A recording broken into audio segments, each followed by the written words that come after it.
আসসালামু আলাইকুম, সবাইকে স্বাগত জানাচ্ছি আমাদের অ্যাডভান্স ইংলিশ স্ট্রাকচার। আজকে আমরা আছি 40তম পর্বে। আজকে কথা বলবো এমন সব বাক্য নিয়ে যে সকল বাক্য শুরু হয় ইট is useless. It is useless এর সাথে ভার্ব এবং অন্যান্য অংশ থাকে, যার অর্থ মূলত কোনো কাজ করা বৃথা বা কোনো কাজ করে কোনো লাভ হয় না, এরকম অর্থে এটি ব্যবহার হয়। আমরা এরকম কিছু বাক্য এখানে দেখব। প্রথমেই আমাদের যে বাক্যটি এখানে আমরা দেখছি সেটি হচ্ছে তার সাথে ঝগড়া করা বৃথা। তার মানে ইট ইজ ইউজলেস। কে ঝগড়া করে সেটি কিন্তু এখানে নাই, সুতরাং এখানে সাবজেক্ট নেই। That is why we will use introductory it and that is why we will start it with it is useless. Useless to কি করা? ঝগড়া করা। ঝগড়া করা মানে হচ্ছে আর্গু করা। তাহলে আমরা বলছি আর্গু উইথ হিম মানে হচ্ছে তার সাথে, রাইট? সো আমরা বলছি ইট is useless to argue with him. It is useless to argue with him মানে হচ্ছে তার সাথে ঝগড়া করা বৃথা।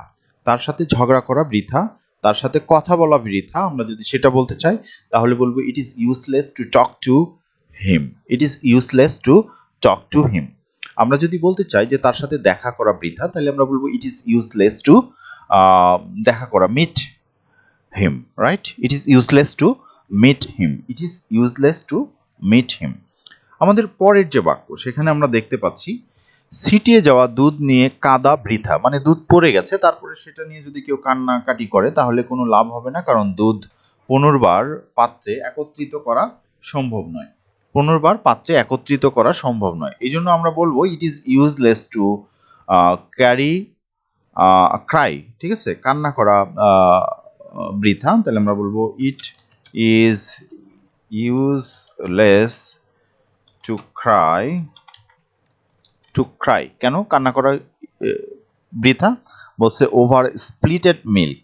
তাহলে আমরা বলবো ওভার স্প্লিটেড,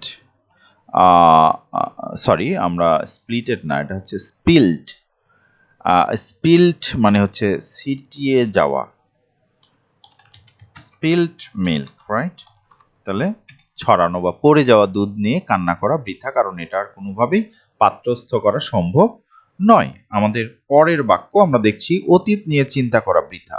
তাহলে চিন্তা করা মানে হচ্ছে থিঙ্ক বা অরি অ্যাবাউট, রাইট? কোনো কিছু নিয়ে চিন্তিত হওয়া। তাহলে আমরা বলবো ইট ইজ ইউজলেস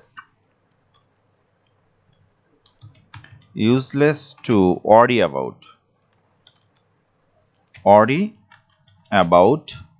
পাস্ট মানে হচ্ছে অ্যাবাউট দ্য পাস্ট মানে হচ্ছে অতীত নিয়ে, রাইট? তাহলে আমরা বলছি ইট is useless to worry about the past. অতীত নিয়ে চিন্তা করা বৃথা বা করে লাভ নেই, অতীত নিয়ে চিন্তা করে লাভ নেই। তাহলে আমরা বলতে পারি ইট is useless to worry about the past. অতীত নিয়ে চিন্তা করে কোনো লাভ নেই বা এটার কোনো ফায়দা নেই। আচ্ছা, আমরা বলছি তার মন পরিবর্তন করার চেষ্টা করা বৃথা। তার মানে try to change someone's mind. আমরা বলবো ইট ইজ ইউজলেস টু ট্রাই, চিন্তা করা, ট্রাই কি করতে? টু চেঞ্জ, হ্যাঁ, টু চেঞ্জ, হ্যাঁ, to change, try to change কি চেঞ্জ করা? সামওয়ানস মাইন্ড, তার মানে চেঞ্জ হার অথবা হিজ মাইন্ড, তার মন পরিবর্তন। তাহলে আমরা হার বলি her mind, right? Her mind. এরপরে আমরা দেখছি যে এখানে বলা হচ্ছে আবহাওয়া নিয়ে অভিযোগ করা বৃথা। অভিযোগ করা মিনস হচ্ছে কমপ্লেইন অ্যাবাউট, রাইট? আমরা কমপ্লেইন অ্যাবাউট মানে জানি অভিযোগ করা। তাহলে আমরা বলবো ইট ইজ ইউজলেস টু কমপ্লেইন মানে হচ্ছে অভিযোগ করা, অ্যাবাউট মানে কোনো কিছু বিষয়ে। তাহলে আমরা বলছি কমপ্লেইন অ্যাবাউট কি? আবহাওয়া নিয়ে, weather, about the weather, right? About the weather মানে ওয়েদার নিয়ে কমপ্লেইন করা বৃথা, right? Or if you want to complain about anything, we can use the same structure and we can replace the term the weather. So আমরা about the food বলতে পারি, খাবার নিয়ে complain করা বৃথা। About the service, so it is useless to complain about the service of that restaurant, আমরা সেটাও বলতে পারি। অথবা আমরা যদি বলতে চাই এখানকার ম্যানেজমেন্ট ব্যবস্থা নিয়ে কথা বলা বৃথা, তাহলে আমরা কি বলবো? ইট is useless two complain about the management system of this institution or anything, right? So আমরা কিন্তু এরকম করে আমাদের স্টেটমেন্ট চেঞ্জ করতে পারি এবং বিভিন্ন অর্থে কিন্তু আমরা এটা ব্যবহার করতে পারি।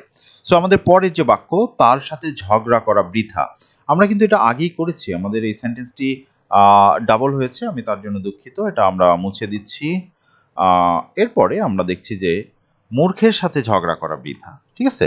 সো এটাও আগের মতোই, তারপরেও আমরা এটাকে ট্রান্সলেট করব। তাহলে ইট ইজ ইউজলেস টু, ঝগড়া করা মানে হচ্ছে যে আমরা আর্গু বলতে পারি, অথবা আর্গু বলতে পারি। আর মূর্খ মানে হচ্ছে ফুল বোকা আমরা বলছি। So it is useless to argue কার সাথে? with the fool, একটা মূর্খের সাথে, কোনো নির্দিষ্ট না, একটা ফুল। সো উইথ এ ফুল, ঠিক আছে? মূর্খের সাথে ঝগড়া করা, এটা সুনির্দিষ্ট কোনো মূর্খ নয়। সুনির্দিষ্ট মূর্খ হলে আমরা দা বলতাম, ঠিক আছে? It is useless to argue with the fool, সেটা বলতাম। বাট এটা অনির্দিষ্টভাবে বোঝাচ্ছে, যে কেউ হতে পারে, যে কোনো মূর্খের সাথেই মূলত তর্ক করা বৃথা, সে কারণে আমরা এখানে এ ফুল এই শব্দটি ব্যবহার করেছি। তাকে বোঝানোর চেষ্টা করা বৃথা, ঠিক আছে? তাহলে বোঝানোর চেষ্টা করা তাকে, তাহলে ইট ইজ ইউজলেস, এটা বৃথা। ইট ইজ ইউজলেস, কি ইউজলেস? ট্রাই করা, চেষ্টা করা। তাহলে টু ট্রাই কি করা? বোঝানোর জন্য। তাহলে someone's to convince someone or make someone understand, right? আমরা দুইটাই বলতে পারি। সো আমরা বলছি টু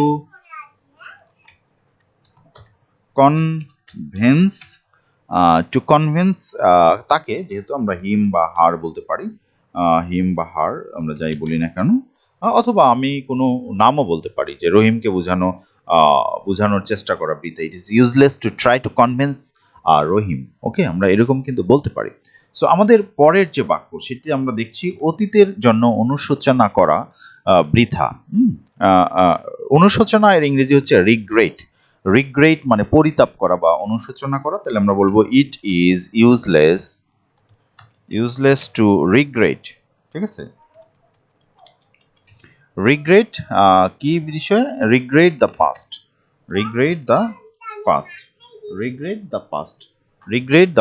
ঠিক আছে? আমাদের লাস্ট যে বাক্য, সেখানে আমরা দেখতে পাচ্ছি যে এখানে বলা হচ্ছে আপনি যা নিয়ন্ত্রণ করতে পারবেন না সেগুলো নিয়ে চিন্তা করা বৃথা।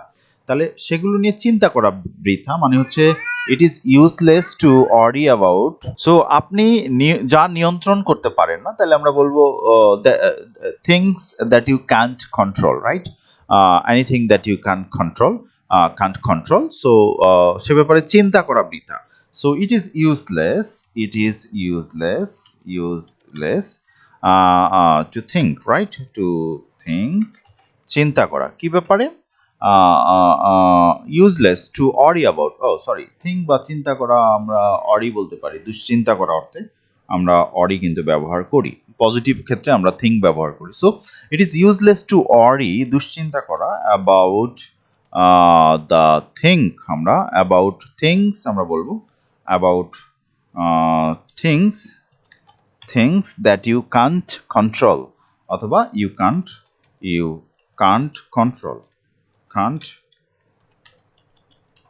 কন্ট্রোল। এভাবে কিন্তু আমরা আমাদের যে কোনো বাক্যই ট্রান্সলেট করতে পারি এবং সেগুলো ঠিক একই ফরম্যাটে আমরা ইউজ করতে পারি আমাদের ডেইলি কমিউনিকেশনে। তো আমাদের ক্লাসগুলো কেমন লাগছে সে বিষয়ে অবশ্যই মন্তব্য করবে আর আমাদের সঙ্গে থাকবে। ধন্যবাদ। আসসালামু আলাইকুম।